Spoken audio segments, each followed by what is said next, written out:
नमस्कार मित्रमैत्रिणींनो, तुमचं स्वागत आहे आपल्या ड्रीम मराठी या चॅनलवर.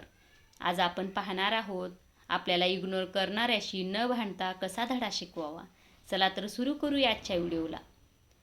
जर ती व्यक्ती तुमच्यासाठी खरंच महत्त्वाची असेल तर ती का नाराज आहे याचं कारण शोधा. आणि ती व्यक्ती महत्त्वाची नसेल तर तुम्ही तिची दखल घेऊ नका. स्वतःच्या कुटुंबाकडे आणि करिअरकडे लक्ष असू द्या.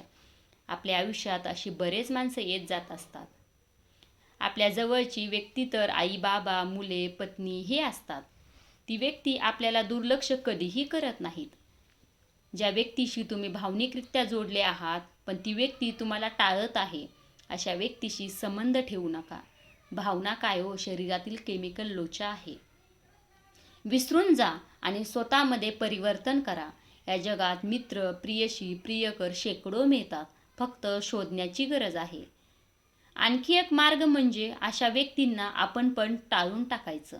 जिथे आपल्याला किंमत नाही तिथे कुणाची हांजी करत बसायचं नाही. आपला मान आपण सांभाळायचा.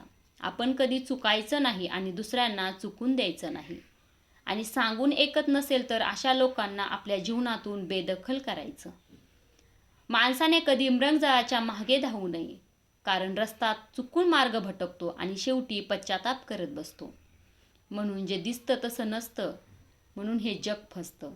वेळीच सावध होऊन आपण स्वतःला सावरणे व आपला मार्ग, ध्येय निश्चित करून लक्ष केंद्रित करावे.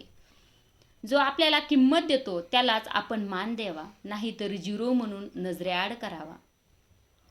एक महत्त्वाचे नक्कीच सांगेल इथे, समोरच्या व्यक्तींना मान ठेवून त्यांच्या मताचा आदर असू द्या.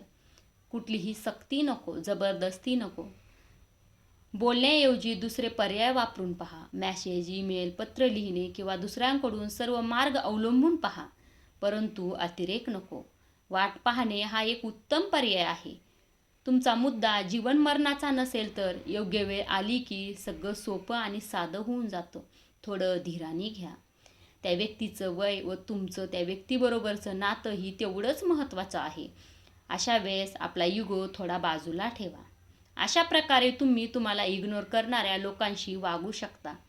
माझे विचार जर आवडले असतील तर चॅनलला लाईक करा आणि असेच नवनवीन व्हिडिओ पाहण्यासाठी चॅनलला सबस्क्राईब नक्कीच करू शकता. धन्यवाद.